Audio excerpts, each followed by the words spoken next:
This right here for the G's and the OGs. But you already know what to do. But if you're new to the channel, please like, comment, and subscribe.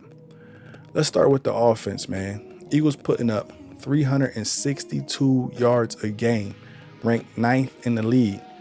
I ain't even surprised. We got 16 offensive touchdowns this season. So look, man, we moving the ball.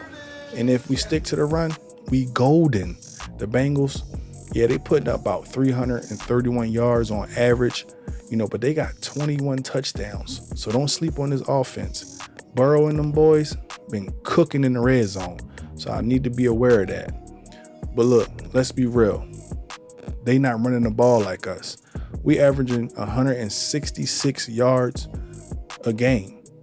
And Saquon out here looking like a straight cheat code. Dude got 658 yards rushing already. You're 13 yards away from your career high. I would love for you to get that, but that's up to you. I just don't want, I'm going to take out all the starters if they don't score. You good? Let them eat. You sure? Yeah, good. You sure? I promise. I'll listen to me. I want you to do it if you want to do it. It's all good. I'd rather see the young boys eat. He averaged 6.1 yards a carry. Bengals, only 94 yards per game. That's light work to our defense. Now, speaking of defense, we ranked 9th, allowing only 1,826 total yards. Bengals defense, 22nd, giving up over 2,400 yards. That's going to be key, because if we can control the tempo, get them off the field early, it's a wrap. Our boys only letting up about 19 points a game, while the Bengals out here giving up about 23 points a game. In my opinion, we got this one. But let's talk QBs real quick. Jalen Hurts, he's doing this thing, man. 1,308 passing yards. But what I'm feeling is that he's been super steady under pressure. I mean, he ain't been turning the ball over, especially the last 2 games. And that's what matters in my opinion. Burrow, I got to give him his credit right here. 1,759 passing yards, 14 touchdowns, only 2 interceptions. He's on one this year. But here's where I got to feel great. Our defense.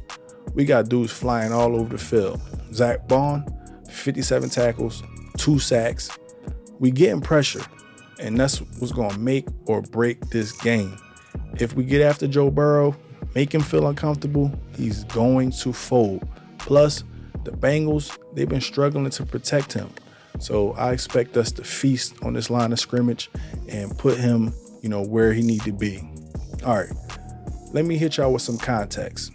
Eagles, 4-2. Bengals, 3-4. We beat good teams like Packers. The Saints was good at one point. We beat Cleveland and the Giants, who not that good. The Bengals, on the other hand, they've been beating up on weak teams like the Browns, the Panthers, and the Giants. And to be honest, I'm not impressed with that. Now, y'all know the head-to-head history, it don't look pretty. Cincinnati leads 9-3-2. In the last 5 matchups, we ain't won nada. That's right, you heard me. 0-3-2. But listen, history don't play on Sunday. This Eagles team has been different as of late, especially with Saquon Barkley, being the focal point of the offense. And guess what, man? We finna break that curse this weekend. I want to talk about the X factors of the game. Saquon Barkley. That's my X factor, Philadelphia Eagles. Basically, when he's on, this offense is unstoppable. Block, run, catch. He does it all. For the Bengals, it got to be Jamar Chase. Dude's a beast after the catch, and we can't let him get loose, or we're going to regret that. Another great test for Quinyon Mitchell that I think he's ready to pass. Now, let's talk about the prediction. I know y'all been waiting on this, so here we go. Y'all already know where I stand. Eagles, 21. Bengals, 17. In my opinion, it's going to be close, but we're going to grind this one out. I'm expecting us, to run the ball, control the clock, and keep the defense hot like we've been, seeing the past couple weeks. Double-digit sacks this week? I don't know. I wouldn't be surprised. Trade deadline is coming up. I'm going to be real. We need to make a move for a pass rusher. Myles Garrett, say less. Bring my dog to Philly. It's game over. I know we've been linked to Cooper Kupp, but I just don't think that's a good idea, for what we got going on. And, what would he play? The third receiver? Talking about the third receiver, we also seen that Paris Campbell, he got released, but the Eagles signed him back to the practice squad. So guess what? He's still in the mix. Let's talk about Jack Driscoll. He got signed to the active roster. So we beefing up that O-line depth, which is always good heading into this stretch. The offensive line been suffering from a few injuries. We had Jordan Mailata, who's down for a couple more weeks, maybe like 3 weeks. We also had Mekhi Becton go out last week, with a concussion. You know what I'm saying? We had Tyler Steen in the game as well. He did well last week. I'm talking about, man, Tyler Steen is a starter in this league. It's real good to have, players like Tyler Steen, as a backup. That just, we got to give credit to Stoutland and how he prepped these guys up, man. He does a great job. Now, this name right here, I might butcher it. As a matter of fact, I am going to butcher it.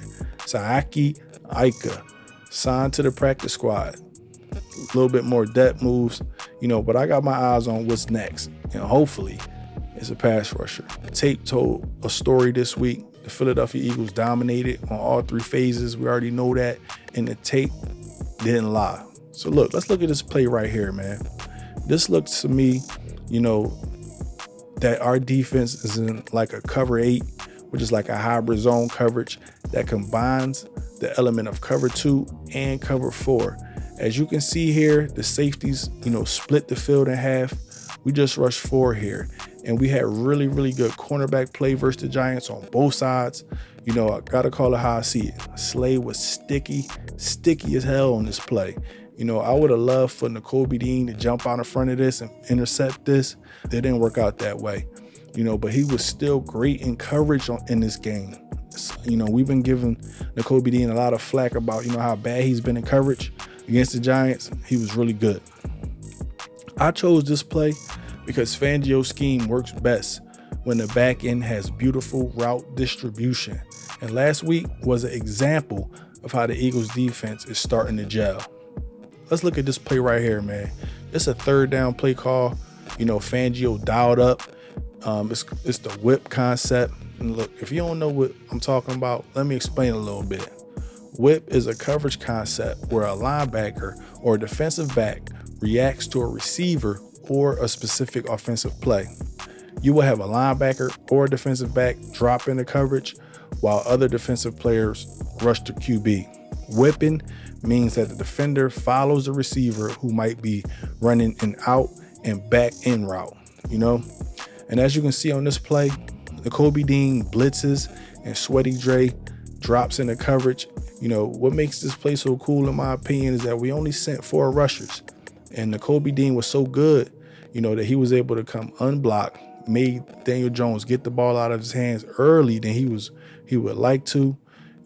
Stuff like this, in my opinion, it goes unnoticed. This play basically resulted in a 3 and out, and that's why I thought it was important to bring up the awareness. I'm really stressing this because I give Nakobe Dean tons of criticism. And if I can give some negative criticism, then I should be able to give, some praise when he do things well. Dean played amazing last week. This play right here, straight fire. Hurts got the option to keep it, but the screen takes out half of the Giants defense. AJ got the safety lockdown, and Jurgens, who was a straight monster in this game, he handled the cornerback. Steen with a clutch block on the linebacker. This is basically elite level execution. The Philadelphia Eagles did a really good job on this. On this offensive play, I would say it was the best of the day. One, because it was on a 4th down, and you have to have some really big balls, man, to throw it here. This was an absolute dime by Jalen Hurts, while he was getting hit. And I mean, you couldn't walk it down there and hand it to him with better ball placement. Jalen, in my opinion, can make every throw on the field. Anytime there's a shot like this to AJ, I'm so confident that he's going to make the play on the ball. It's just how I feel. This one was one of them ones. And as you can see, man, Steen did a good job to pick up the stunt and help neutralize the offender. Good enough protection turned into an outstanding play. And, you know, it was a scoring play for sure. Now, we're talking about one of the top runs of the day, in my opinion. Ben Van Sumeren lined up as a fullback and straight balled out. This ain't no gimmick either. This O-line straight up dominated. Dickerson, you know, he was the engine here on this play, doubling up with Juergens to wreck the nose tackle. Then he shoots to the second level and takes out the linebacker. Wow. After that, it's all on Saquon Barkley. You know, the shake, the deep safety, and you know he ain't missing that. You know, with a nasty O-line, a diverse run game, an elite back, you ain't stopping that. I would love to see more Ben Van Sumeren at the fullback position, especially since the Philadelphia Eagles don't usually use fullbacks. But this is a perfect way to use what you have to get the results that you want. Good stuff right here. So look, man, with all that, man, let me know what y'all think. Leave comments. Let me know if it was a play that you wanted me to tap into and basically explain what I seen. But real quick, man, before we get out of here, let's talk about a few final thoughts and a few ways that I think the Eagles can win this game on Sunday. First thing, the use of the middle of the field. More play action, get Jaden under center, and let it fly, man. If we clean up the little mistakes like penalties and things like that, and maybe scoring on the first couple drives, in my opinion, we're in business. And the Eagles gonna take care of it, go to 5-2, and you know, it's a race for the division. But look, man, that's all from your boy Hada. This has been a really good podcast. Tap in Sunday. You know, me and the rest of the Eagles Unleashed will be live. We're going to, you know, stream the game, of course. That's what we do. And let me know that you're in the comments. Look, man, we're going to stay tapped in. If you made it this far in the video and you felt like this puppy helped you out, please do the channel a favor. Like, comment, subscribe, hit that notification bell so you always up to date. But for now, yeah, I got them diamonds on me dancing, looking like they prancing. Always on my BI, we talking about expansion. Looking at a mansion, open up the benches, hanging off the blicket, empty out the stick it, shooting like I'm jamming. Chipwood, this good, sorry that I'm this hood.